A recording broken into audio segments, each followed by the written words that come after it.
ټولو ملګرو ته د ما لخوا سلامونه وایه، ټولو ته مبارکي ورکړه او الله تعالی هم کامیابه لره. ټولو ته به ان شاء الله مبارکي ورسوم. نړۍ مننه، خوشاله اوسه. خدای ملسه په مخه ښه په مخه ښه।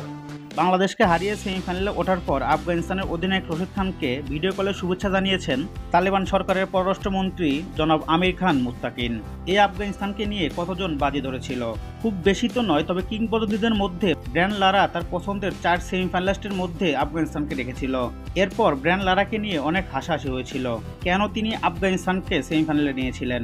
এখন সেটা পরিষ্কার হয়ে গেছে কেন ব্র্যান লারা আফগানিস্তানের প্রতি বিশ্বাস রেখেছিল। ব্র্যান লারার কথা বাদ দিলে অনেকেই বলেছিল আফগানিস্তান বিশ্বকাপে ভালো করবে, তবে সেমিফাইনালে যেতে পারবে না।